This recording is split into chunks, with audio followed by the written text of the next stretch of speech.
Hello and very good morning to all my dear students. आपण 11वीच्या विद्यार्थ्यांसाठी सध्या बेसिक केमिस्ट्रीज बघू राहिलो आहे. आणि मी त्या दिवशी जसं सांगितलं होतं का बेसिक जर तुम्हाला येत असेल तर पुढे 1-2 वर्षांनी त्याच्यानंतरही जेव्हा तुम्ही सायन्स फील्डमध्ये राहाल तुम्हाला या सगळं बेसिकचं काम पडते. आणि बेसिक जर येत नसेल तर सगळ्या गोष्टी मग तुम्हाला भूकंपट्टी किंवा रटूनच घ्यावं लागेल. पण सायन्स कधीच भूकंपट्टी रटणाऱ्यांसाठी बनलं नाही, काहून तुम्हाला कन्सेप्च्युअल अभ्यास करावा लागतो. हेच आपण आजही बेसिकच बघणार आहे, कारण जसे आपले 4-5 लेक्चर मागचे झाले, काही गुगल मीटवर झाले आणि काही आपले यूट्यूबवर मी जे लेक्चर रेकॉर्ड करत आहे याच्यामध्ये सगळे आपण बेसिकच बोलवतो. आपण याच्यानंतर जे लेक्चर घेणार आहे ते आपण सिलेबस चालू करू आणि जे वेळेवर येणारं बेसिक आहे ते तुम्हाला त्या युनिटमध्ये सुद्धा समजून जाईल. जसं आजचा आपण पूर्ण बेसिक कन्सेप्टमध्ये एलिमेंट. आता खूप लोकांना कन्फ्युजन आहे का एलिमेंट म्हणजे काय, कंपाऊंड म्हणजे काय. बघा रे, सिंपल गोष्ट. आणि जे पॉईंट्स लिहून दिलेले आहेत मी ते पॉईंट्स तुम्ही थोडे नोट डाऊन करून घ्या. याच्यामध्ये आपण पाहतो का एलिमेंट्स. आता पहिली सिंपल लाईन कुठली आहे एलिमेंट्स. आता एलिमेंट्समध्ये काय म्हणतात ते only one types of atom. हे बघा, आता मी तुम्हाला पहिले बोललो का सगळ्या गोष्टी ॲटम्सनं बनल्या आणि atom is composed of the 3 fundamental particle, that is electron, proton आणि न्यूट्रॉन. जसं आपण मागच्या लेक्चरमध्ये ॲटम्सबद्दल माहिती घेतली आहे. तर ठीक आहे, आता त्याच्याबद्दल आपण रिपीट करायची गरज नाही.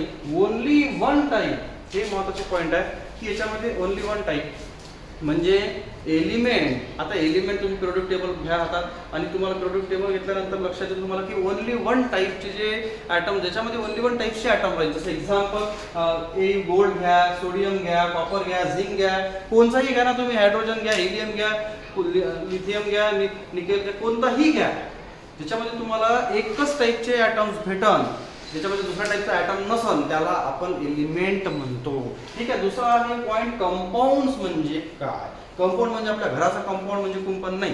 कंपाऊंड म्हणजे होते मोर दॅन वन. हा पॉईंट महत्वाचा आहे. More than one types of atom is there called as the compounds. म्हणजे याचा अर्थ असा की एक्झाम्पल घ्या ना, वॉटर घ्या, ग्लुकोज घ्या. आता वॉटरचा फॉर्म्युला काय आहे H2. ग्लुकोजचा फॉर्म्युला काय C6H12O6. तुम्हाला याच्यामध्ये एक प्रकारचे एलिमेंट दिसून राहिले की एवढं सांगा मला. नाही, मग एक प्रकारचे एलिमेंट नाही, एक प्रकारचे ॲटम असणार आहे काय, बिलकुल नाही. म्हणून याच्यामध्ये पहा H2O मध्ये हायड्रोजनचे सुद्धा ॲटम आहे आणि ऑक्सिजनचे सुद्धा ॲटम आहे. जसा हा C6H12O6 पहा, याच्यामध्ये कार्बनचे सुद्धा ॲटम्स आहेत, हायड्रोजनचे आणि ऑक्सिजनचे सुद्धा आहे. हे याला आपण कंपाऊंड म्हणतो, which is composed of more than one type of atoms. याला आपण म्हणतो तो कंपाऊंड. पुढे चालू आपण. हा पॉइंट महत्वाचा आहे. Properties of compound. आता कंपाऊंडच्या ज्या प्रॉपर्टी असतात could be different from its constituent element. या शब्दाचा अर्थ असा आहे का कंपाऊंडच्या ज्या प्रॉपर्टीज असतात त्या त्यांच्या कॉन्स्टिट्यूएंट एलिमेंट पेक्षा वेगळ्या असतात. सपोज आपण एक्झाम्पल घेतलं H2O. आता H2O कसा बनला रे, हायड्रोजन आणि ऑक्सिजन. सच पाहिलं तर एक लक्षात घ्या रे, ऑक्सिजन जळाला मदत करते आणि हायड्रोजन स्वतः पेटतो, तरी आपण H2O न मिळून बनलेलं पाणी पितो.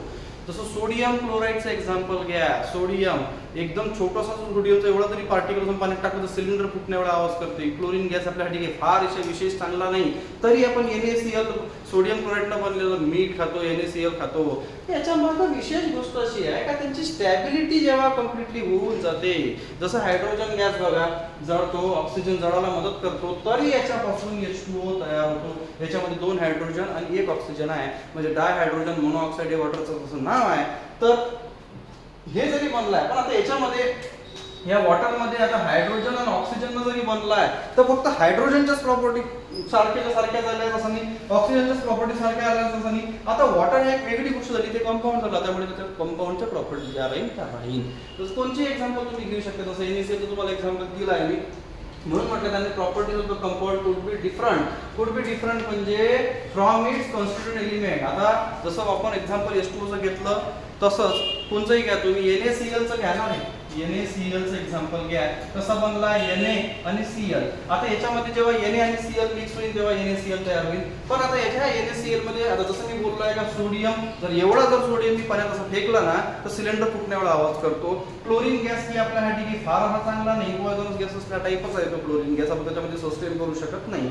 तर याच्यापासून बनलेली गोष्ट जी काय आहे ते NaCl आहे. मग तरी आपण मीठ खातो, काहून का त्या NaCl मध्ये सोडियमची ना प्रॉपर्टी आहे ना क्लोरीनची प्रॉपर्टी आहे. आता ते कंपाऊंडची प्रॉपर्टी झाली. Could be different from its constituent element. ठीक आहे. तिसरं पण मिक्सचर म्हणजे काय, हे सगळं बेसिकच बोलवलो आपण. आणि जे अजून बेसिक आहे ते आपल्याला युनिट नुसार जे समोर येईल ते बघावं लागेल. ठीक आहे. आता एलिमेंट्स म्हणजे काय, सॉरी मिक्सचर म्हणजे काय होते रे. मिक्सचर एक्झाम्पल, आता आपल्याला भूक लागली समजा, आपण काय करतो समजा, जरा मला आज चिवडा खायची फार इच्छा होऊन राहिली, मग तुम्ही चिवडा खाता, त्याच्या चिवड्यात काही एकच प्रकारची गोष्ट राहते का नाही, त्यात लाह्या राहते है ना, पोहे राहतात, दाणे राहते, दालवा राहते, आणि व्हॉट एव्हर अजून काय काय राहते मला काही माहीत नाही. तर असं खूप प्रकारच्या गोष्टी त्याच्यात राहते आणि त्याला आपण म्हणतो मिक्सचर. आता त्याच्यामध्ये समजा दाणे कमी आहे का जास्त आहे, लाह्या कमी आहे का नाही आहे, तर पोहे खूप जास्त आहे का खूप कमी आहे, आणि एवढा कोणता विशेष फरक नाही पडत. Hence 2 or more substances mix in a any ratio, असं नाही आहे का जेवढे दाणे आहेत तेवढा त्याच्यात पोहे पाहिजे असं करता का तुम्ही. एनी रेशो मिक्सचर असा आहे का 2 or more components or the substance mix in any ratio, हे महत्वाचं आहे. कोणत्याही रेशोमध्ये ते मिक्स होते, म्हणून हे पॉईंट लिहिलेला आहे. नॉट अ फिक्स कंपोजिशन, त्याच्यामध्ये कंपोजिशन फिक्स राहत नाही. मी तुम्हाला चिवड्याचं एक्झाम्पल दिलं, जसं मी बोललो आहे का नॉट हॅव फिक्स कंपोजिशन, ह्या शब्दाचा अर्थ असा होतो की त्याच्यामध्ये पोहे कमी आहे की जास्त, असा कमी आहे का जास्त आहे, दालवा कमी आहे का जास्त आहे, दाणे कमी आहे का जास्त आहे, आणि एवढा विशेष काही कोणता फरक पडत नाही, आणि म्हणून अशा गोष्टीला आपण मिक्सचर म्हणतो. मग मिक्सचरचे प्रकार पडतील मित्रांनो, होमोजिनियस आणि हेटेरोजिनियस. होमो मीन्स सारखे, होमोजिनियस आणि हेटेरोजिनियस. होमो या शब्दाचा अर्थ होतो सारखे. युनिफॉर्म कंपोजिशन, एकसारखं कंपोजिशन राहतं त्याच्यामध्ये, याला होमोजिनियस म्हणतो आपण. दुसरा आहे हेटेरोजिनियस.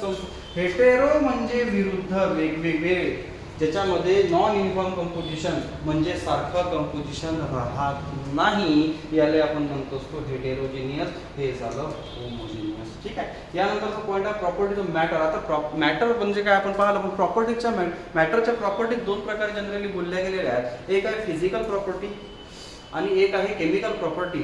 फिजिकल प्रॉपर्टी आणि केमिकल प्रॉपर्टी डिफर होते. कसं आहे फिजिकल प्रॉपर्टी, सपोज तुम्हाला एखाद्या गोष्टीची फिजिकल प्रॉपर्टी पाहायची आहे, तर त्याला कोणी उचलून तुम्हाला खूप काही त्याच्यामध्ये खूप काही चेंज करायची गरज नाही आहे. जसं एक्झाम्पल, या पेनाचा कलर कोणता आहे, अरे येलो कलर आहे, बरोबर आहे. आता ह्या पेनाचा येलो कलर यासाठी तुम्हाला पेन उघडा लागला का, याच्यासोबत अजून काही मिक्स करावं लागलं काय, कोणती टेस्ट घ्यावी लागली का, नाही.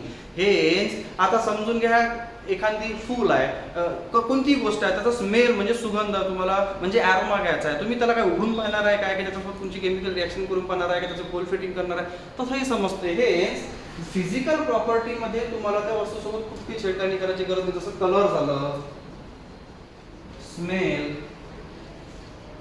बॉइलिंग पॉइंट, मेल्टिंग पॉइंट, हे त्याच्या फिजिकल प्रॉपर्टीज असतात. केमिकल प्रॉपर्टी त्याच्या विरुद्ध आहे. सपोज मी तुम्हाला एखादा सबस्टन्स दिला आणि मी म्हटलं त्या सबस्टन्सची ऍसिडिटी किती आहे, तो सबस्टन्स बेसिक आहे तर किती बेसिक आहे, तो सबस्टन्स कंबस्ट म्हणजे जळणारा तर किती जळणार आहे, यासाठी तुम्हाला त्या सबस्टन्स सोबत केमिकल रिॲक्शन करावं लागेल. मग ज्याच्यासोबत केमिकल रिॲक्शन घेऊन करावं लागेल ते केमिकल प्रॉपर्टी. जसं आपण जर बोललो आहे ऍसिडिटी, बेसिसिटी, कंबस्टिबिलिटी, ETC, ह्या त्याच्या या प्रकारच्या गोष्टी झाल्या त्याच्या केमिकल प्रॉपर्टी. हे ठीक आहे, एक बेसिक होतं जनरल, कारण बेसिक पाहतो म्हटलं तर खूप सारं बेसिक आहे, पण ते बेसिक तुम्हाला पुढे जो युनिटमध्ये येणारच आहे आणि डबल होईल ते. आणि सध्या एवढा फार कोणता काही वेळ नाही आहे, त्यामुळे मी तुम्हाला जे बेसिक घेऊन होते तुम्ही समजून घ्या, त्यानंतर आपण युनिटला चालू करू.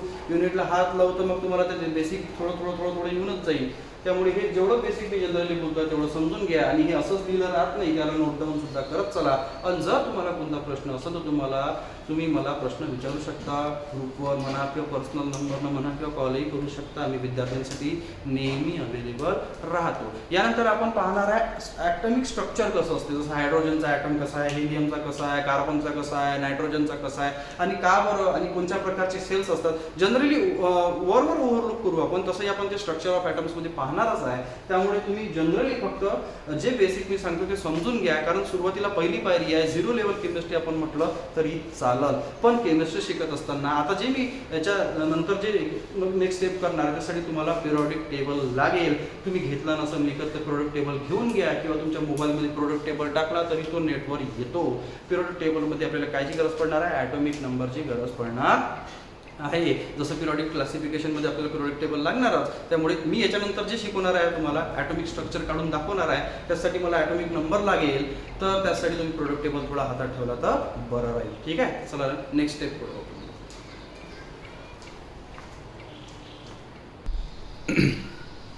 तर आता आपण बघू ॲटॉमिक स्ट्रक्चर. हे बेसिक लेवल आहे. जसंही आपल्याला युनिट नंबर 3 आहे स्ट्रक्चर ऑफ ॲटम, त्याच्यामध्ये तुम्हाला सगळ्या ह्या गोष्टी येणारच आहे. तरी मी जनरल ॲटॉमिक स्ट्रक्चर तुम्हाला सांगतो कारण त्याची गरज पडते. ठीक आहे. आता कसं आहे, केमिस्ट्री म्हटलं तर केमिकल रिॲक्शन्स आल्याच, आणि केमिकल रिॲक्शन लिहिण्यासाठी तुम्हाला केमिकल स्ट्रक्चर तर आलं पाहिजे. केमिकल स्ट्रक्चर तेव्हाच येईल जेव्हा तुम्हाला इलेक्ट्रॉनिक कॉन्फिगरेशन येईल, ॲटमबद्दल माहिती राहील, त्या ॲटमबद्दल कशी आहे, त्या ॲटमचं स्ट्रक्चर कसं आहे. इलेक्ट्रॉनिक कॉन्फिगरेशनसाठी तुम्हाला जसं पिरियॉडिक टेबल लागेल, अबाव प्रिन्सिपल लागेल. ठीक आहे, असो आपण ते जेव्हा वेळ येईल तेव्हा मी तुम्हाला डिटेलमध्ये सांगणारच आहे. जनरल आपण एवढं पाहतो आहे की एक्झाम्पल जर आपण म्हणतो का हायड्रोजन झाला first element of periodic table. जर पिरियॉडिक टेबल तुम्ही घेतलं नसेल तर घेऊन घ्या. तसं तुम्हाला म्हटलं होतं मी की पिरियॉडिक टेबल घ्या. तर असा पिरियॉडिक टेबल असतो 10-5 रुपयाचा मिळून जाईल तुम्हाला, किंवा गुगलवर भेटेल. पण असा हार्ड कॉपी तुमच्याजवळ असल्यामुळे तुम्ही काही पाहू शकता. याच्यामध्ये तुम्हाला दिसेल का ह्या पिरियॉडिक टेबलमध्ये 18 ग्रुप्स आहे, 18 असे ग्रुप्स आणि 7 पिरियड्स आहेत. आता ठीक आहे, ते पिरियॉडिक क्लासिफिकेशनमध्ये आपण डिटेलमध्ये पाहूनच घेऊ. पिरियॉडिक टेबल यासाठी म्हटलं मी की तुम्हाला ॲटॉमिक नंबर माहीत पाहिजे. आता ॲटॉमिक नंबर माहीत का बरं पाहिजे, कारण का मी तुम्हाला याच्या मागच्या लेक्चरमध्ये युनिटमध्ये याच्या मागच्या यूट्यूब लेक्चरमध्ये सांगितलं होतं का ॲटॉमिक नंबर म्हणजे काय होतं, मास नंबर म्हणजे काय होतं. बघा रे, त्यानुसारच आपण आता पाहणार आहे की ॲटॉमिक स्ट्रक्चरचं हायड्रोजन ॲटॉमिक नंबर किती आहे रे, 1 दिसतील तुम्हाला इथे. बघा, तुम्हाला जसं दिसत नसेल तर ती मी जवळ आणतो. हायड्रोजन ॲटॉमिक नंबर 1 आहे. जसं हेलियमचा ॲटॉमिक नंबर 2 आहे, लिथियमचा ॲटॉमिक नंबर 3 आहे, बेरिलियमचा 4 आहे, boron 5, carbon 6, nitrogen 7, oxygen 8, fluorine 9 आणि निऑन 10. जसं असो की हे ॲटॉमिक नंबर तुमच्याजवळ असले सुरुवातीला तर नंतर पाठच होऊन जातात ते, जेवढी जरुरी आहे तेवढी. हायड्रोजन 1 याचा अर्थ याच्यामध्ये प्रोटॉन किती आहे रे, तर 1 मी आपण बोललो आहे. इलेक्ट्रॉन किती आहे रे, तर 1. पण न्यूट्रॉन किती आहे रे, तर 0. मग ॲटॉमिक स्ट्रक्चर कसं आहे बघा रे. आणि न्यूक्लियस याच्यामध्ये प्रोटॉन प्लस न्यूट्रॉन असतो आणि इलेक्ट्रॉन त्याच्या अवतीभोवती असं फिरत असतो, revolve around the nucleus. This is the atomic structure of hydrogen. आता तुम्ही पाहत असाल का हायड्रोजन हायड्रोजन म्हणा किंवा कोणता ॲटम म्हणा, विशिष्ट अशा शेल्सनुसार ते अरेंज होत असतो. न्यूक्लियस जर पाहिला तुम्ही, न्यूक्लियस जर पाहिला त्याच्यामध्ये प्रोटॉन प्लस न्यूट्रॉनच राहतो, एक लक्षात घ्या तुम्ही. आणि इलेक्ट्रॉन कुठं असतो, तो त्याच्या विशिष्ट कक्षेमध्ये, जसा हा न्यूक्लियस आहे हा इलेक्ट्रॉन अशा विशिष्ट कक्षेमध्ये असा फिरत असतो. तर इलेक्ट्रॉन्स जर तुम्ही पाहिले तर इलेक्ट्रॉन असे कितीही इलेक्ट्रॉन्स नाही फिरत, त्याचे शेल्स राहतात. काही इलेक्ट्रॉन फर्स्टमध्ये फिरत, काही सेकंडमध्ये फिरत. जेवढे त्याचे शेल्स लांब होईल तेवढं त्याला फिरायला वेळ लागेल. हेन्स आता जसं हायड्रोजन बद्दल आपण बोललो आहे तसंच एक्झाम्पल हेलियम जर घेतलं तर ॲटॉमिक नंबर किती आहे, 2 आहे. मग इलेक्ट्रॉनिक कॉन्फिगरेशननुसार ॲटॉमिक स्ट्रक्चर कसं जायचं, हा न्यूक्लियस हा फर्स्ट, याच्यामध्ये किती इलेक्ट्रॉन, 2. इथं सरळ दिसेल तुम्हाला. तसंच नंबर ऑफ इलेक्ट्रॉन्स आता सरळ आहे ना, न्यूट्रॉनची तुम्हाला गरज नाही आहे. आता ॲटॉमिक नंबर 2 आहे, इथं ॲटॉमिक नंबर 1 आहे. पहिलेच बोललो, in an atom proton equals to electron. Hence atomic number नुसार तुम्हाला नंबर ऑफ प्रोटॉन्स इलेक्ट्रॉन्स काढता येते. हेन्स इथं 2 आहे म्हणजे 2 इलेक्ट्रॉन्स त्यात असले पाहिजे. आता होते कसं रे, हा न्यूक्लियस, ठीक आहे, याला आपण डार्क करू. हा फर्स्ट शेल, हा सेकंड शेल, हा थर्ड शेल, हा फोर्थ शेल आणि एटीसी आहे. फर्स्ट शेलला नाव दिलं के शेल, सेकंडला एल, थर्डला एम आणि चौथा आहे एन. हे शेल्स आहे. आता प्रत्येक शेलची इलेक्ट्रॉन ठेवण्याची कॅपॅसिटी असते.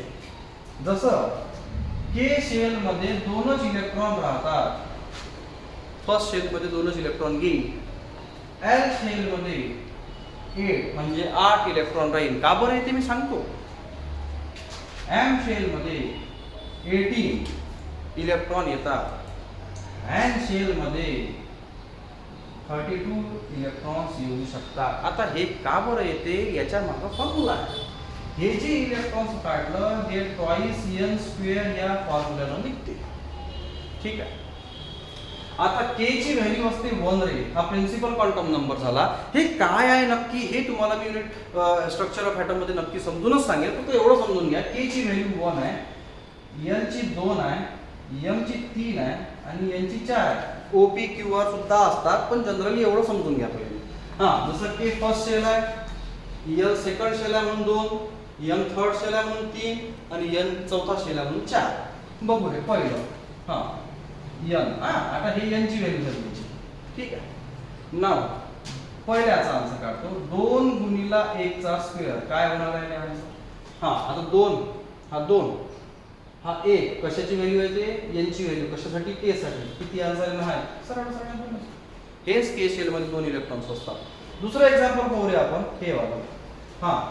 2 गुणिला n ची व्हॅल्यू किती आहे इथं? n ची व्हॅल्यू 2 आहे. सेकंड नंबरचा शेल आहे त्यामुळे n ची व्हॅल्यू 2 आहे. किती आहे? 2. त्याचा स्क्वेअर किती होईल? 4. हे कसं होईल? 2 गुणिला 2 याची 4 म्हणजे 2 गुणिला 4 किती होईल? 4 दुनी 8. हेच इथं सेकंड शेल मध्ये 8 इलेक्ट्रॉन्स असतात. थर्ड मध्ये 18 इलेक्ट्रॉन्स का बरं? कौन का बघा. 2 गुणिला हा फॉर्म्युला आहे ना रे. हा फॉर्म्युला आहे. 2 गुणिला n ची व्हॅल्यू किती आहे इथं? 3. का बरं? m हा थर्ड नंबरचा शेल आहे त्यामुळे n ची व्हॅल्यू 3. त्याचा स्क्वेअर कोणता फॉर्म्युला आहे? 3 3 9 स्क्वेअर आहे ना तो. याचा अर्थ 3 गुणिला 2 नाही होत, 6 नाही होत. याचा अर्थ असा होतो 3 गुणिला 3. याचा अर्थ असा होतो 2 गुणिला 2. स्क्वेअर म्हणजे वेगळी गोष्ट आहे, क्यूब म्हणजे वेगळी गोष्ट आहे. स्क्वेअर म्हणजे त्याच संख्येला डबल त्याच संख्येने एक वेळा गुणणं. ठीक आहे. 3 दुनी किती झाले हे? 9 आणि इथं किती आहे? 2. 9 दुनी रे 18. बस हे असा आन्सर येते. ठीक आहे. चौथा आन्सर तर तुम्हाला कळायचा आहे. 2 गुणिला तुम्ही पॉज करा, स्वतः काढू शकता, काढून बघा. जर आन्सर दोघांचे बरोबर आला तर जमलं का? तर 2 गुणिला किती यांचा आन्सर? यांची व्हॅल्यू किती आहे रे? 4. 4 चा स्क्वेअर सांगा. 4 चा स्क्वेअर 16 16. ठीक आहे. 16 गुणिला 2 किती होते रे? 32. हे चौथा शेल म्हणजे n शेल मध्ये 32 इलेक्ट्रॉन्स घेऊ शकतात. आता हे बघू आपण. जसं मी तुम्हाला लिहून दिलेलं आहे त्यानुसार होते का नाही होते पाहू. तर हे जसं आपण बोललो आहे यानुसारच ॲटॉमिक स्ट्रक्चर असते का हे पाहू आता. चला ठीक आहे. आम्ही एवढं बोललो तर खरी यानुसार ॲटॉमिक स्ट्रक्चर आहे का बघू. बघा रे आपण हेलियमचा ॲटॉम बघितला. लिथियम ॲटॉमिक नंबर 3 किती दिसते तुम्हाला? लिथियम ॲटॉमिक नंबर 3 आहे. तर 3 आहे म्हणजे नंबर ऑफ इलेक्ट्रॉन्स किती झाले? जेवढे इलेक्ट्रॉन्स तेवढे प्रोटॉन्स. Nucleus first shell. आता आपण जसं बोललो होतो की त्या बोलण्यानुसार k शेल मध्ये किती जास्तीत जास्त इलेक्ट्रॉन? 2. l मध्ये किती रे? 8. m मध्ये किती रे? 18 आणि n मध्ये किती रे? 32. मग हा फर्स्ट शेल आहे k शेल. किती इलेक्ट्रॉन्स आहे? आता 2 राहू शकते म्हणजे 2च नाही, पण जेवढे इलेक्ट्रॉन तेवढे तुम्हाला अरेंज करता आले पाहिजे. जसं लिथियम मध्ये 3 इलेक्ट्रॉन आहे पण पहिल्या शेल मध्ये किती इलेक्ट्रॉन येऊ शकते? 2. आणि 2 भरल्यानंतर लास्ट सेकंड शेल मध्ये इलेक्ट्रॉन्स टाकायचे. जसं हा एक इलेक्ट्रॉन पहिला, हा इलेक्ट्रॉन दुसरा, पण टोटल इलेक्ट्रॉन्स 3 आहे पण पहिल्या शेल मध्ये किती येते? 2च. मग नंतरचा सेकंड शेल वापरा ना तुम्ही. हे यस एक इलेक्ट्रॉन इथे आलं लक्षात. हा जो आहे हा न्यूक्लियस बरोबर. जसं आपण कार्बनचा बघणार आहे ॲटॉमिक नंबर 6 म्हणजे ॲटॉमिक नंबर 6 म्हणजे इलेक्ट्रॉनची संख्या किती आहे? तर 6. प्रोटॉनची संख्या किती आहे? तर 6. सरळ गोष्ट आहे. त्यामुळे तुम्हाला ॲटॉमिक स्ट्रक्चर काढत असताना किती शेल लागेल? k आणि l शेल लागेल. काऊन का हे इथं असा विषय आहे. हा न्यूक्लियस फर्स्ट शेल.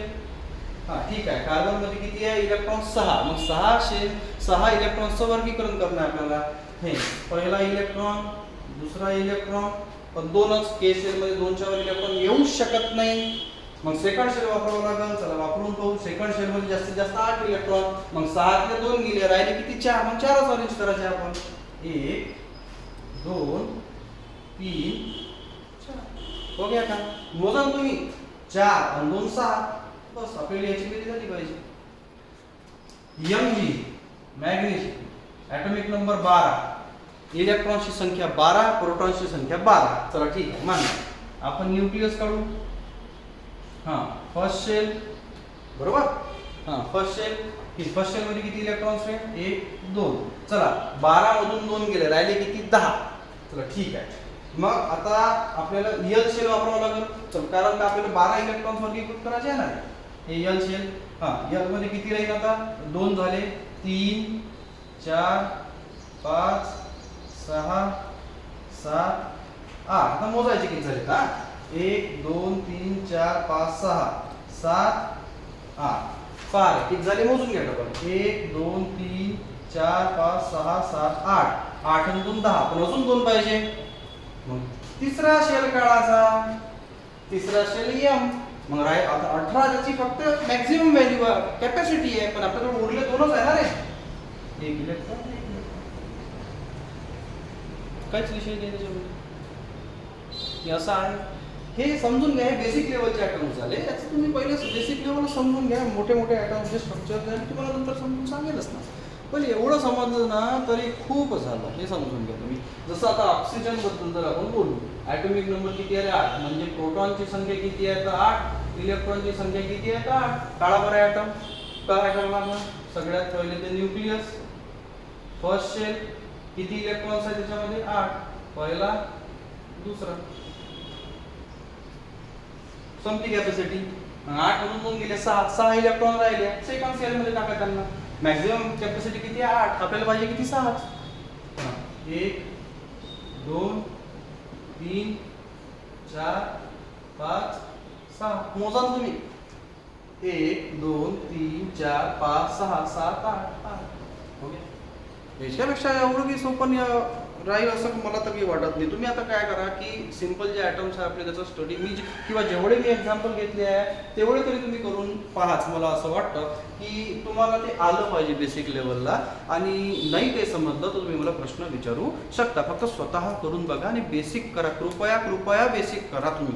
बेसिक नसन झालं तर काही अर्थ नाही. सायन्सला ॲडमिशन घेतली म्हणजे खूप काही मोठी गोष्ट नाही. ॲडमिशन भेटणं सोपं आहे, टिकवणं, सस्टेन करणं, त्याच्यानंतर फ्युचरमध्ये काही बनणं फार कठीण आहे. हे लक्षात ठेवायचं. त्यामुळे तुम्हाला बेसिक करणं काय. तर आजच्यासाठी एवढंच. बाकी पुढच्या लेक्चरमध्ये याच्यानंतर जाऊन काही ठीक आहे.